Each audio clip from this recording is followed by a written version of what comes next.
بسم اللہ الرحمن الرحیم نحمده ونصلی ونسلم علی رسوله النبی الامین المکین الحنین الکریم الرؤوف الرحیم اما بعد فاعوذ باللہ من الشیطان الرجیم بسم اللہ الرحمن الرحیم لتنذر قوما ما انذر آباؤهم فهم غافلون لقد حق القول على أكثرهم فهم لا يؤمنون إنا جعلنا في أعناقهم أغلالا فهي إلى الأذقان فهم مقمحون صدق اللہ العظیم۔ عزیزان گرامی قدر،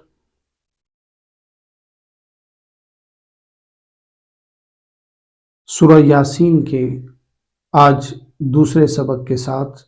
رمضان المبارک کی دوسری سحری میں آپ سے مخاطب ہیں۔ عزیزان گرامی قدر، یہ سورت آقا کریم علیہ الصلوۃ والتسلیم کو تسلی دینے کے لیے اتاری گئی تھی، جب آقا کریم علیہ الصلوۃ والتسلیم انتہائی پریشانی کے عالم میں تھے۔ پچھلی آیات کے اندر بتایا گیا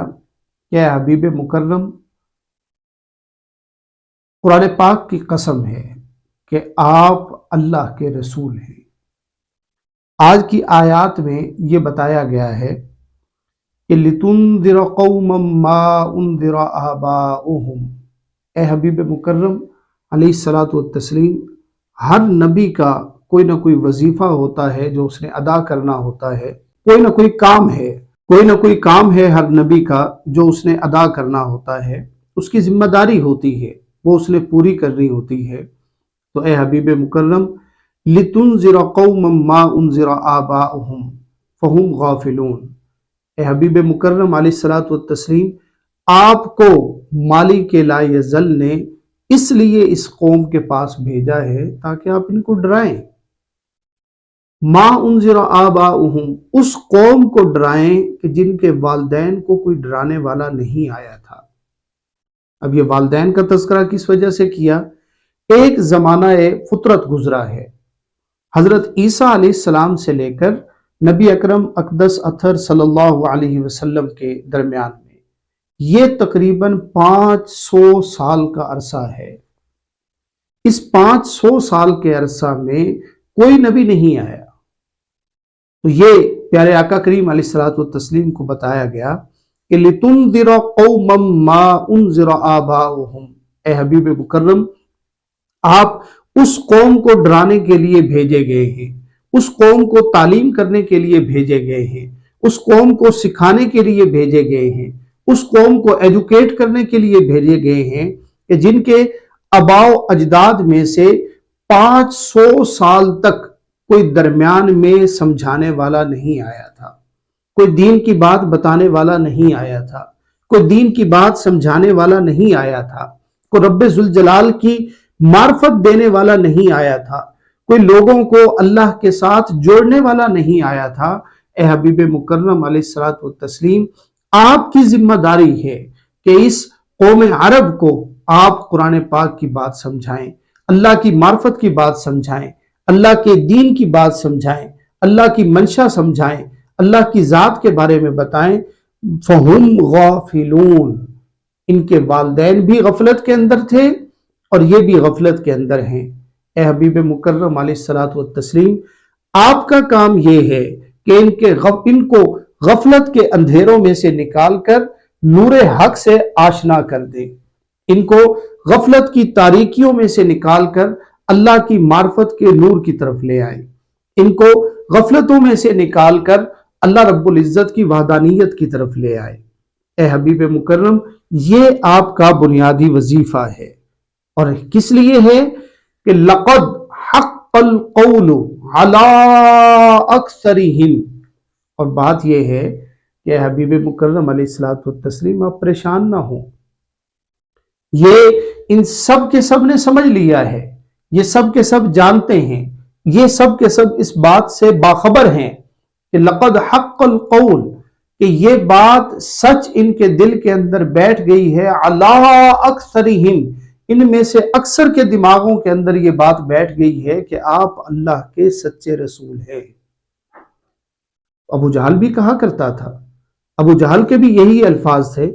کہ اے محمد صلی اللہ علیہ وسلم، بات تو ٹھیک کہتا ہے، لیکن کیا کروں کہ اگر میں تمہاری بات مان لوں تو ہماری سرداری جاتی ہے۔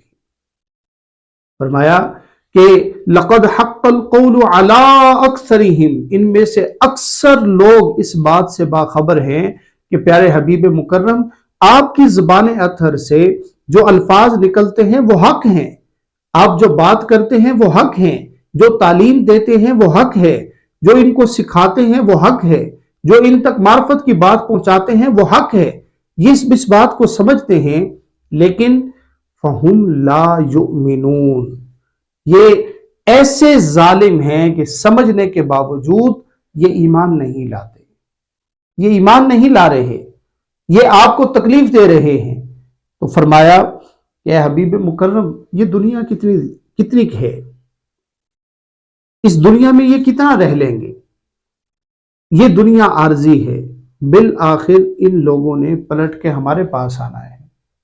اے پیارے حبیب مکرم، آپ کو ستائے گئے ایک ایک لمحے کا ہم حساب لیں گے، آپ کو تنگ کیے گئے ایک ایک لمحے کا ہم حساب لیں گے، آپ کو تکلیف جو دی گئی ہے اس کے ایک ایک تکلیف کا ہم حساب لیں گے ان سے۔ فرمایا کیسے ہوں گے کہ کل جب یہ ہمارے پاس آئیں گے نا تو ہم کیا کہیں گے کہ انا جعلنا فی اعناقہم اغلالا، ہم ان کے گلے میں توق پہنائیں گے۔ اعناق عنق کہتے ہیں اس گردن کو، اس گردن کو عنق کہتے ہیں، اعناق اس کی جمع ہے، اغلالن توق،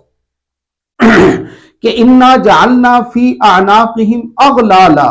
کہ ہم ان کے گلے میں ایسے توق پہنائیں گے، الل اذقان، جو یہاں ان کی ٹھوڑیوں تک آ جائیں گے، فہم مقمحون، اور ان کے سر اسی طرح اوپر اٹھے ہوئے رہیں گے، یہ ان کی سزا ہوگی۔ یہ چاہیں گے بھی کہ سر کو نیچے کریں تو ان کا سر نیچے نہیں آ سکتا، سر ان کا مقمحون، اوپر کی طرف اٹھے ہوئے رہیں گے، اٹکے ہوئے سر رہیں گے، اٹھے ہوئے سر رہیں گے۔ اے حبیب مکرم، ہم آپ کو دی گئی تکلیفوں کا بدلہ ان سے اس طرح لیں گے کہ ان کو ایسے توق پہنائیں گے ان کی گردنوں میں جو ان کی ٹھوڑیوں تک پہنچیں گے، اور اس توق کی وجہ سے یہ اپنے سر کو نیچے نہیں کر سکیں گے، بلکہ ان کا سر اوپر کی طرف اٹھا ہوا رہے گا۔ اللہ رب العزت ہمیں آقا کریم علیہ الصلوۃ والتسلیم کی محبت، معرفت، ایمان اور ایقان نصیب فرمائے، اور آقا کریم علیہ الصلوۃ والتسلیم کی محبت میں جینا اور مرنا نصیب فرمائے۔ آمین بجاہ النبی الکریم، والسلام علیکم ورحمۃ اللہ وبرکاتہ۔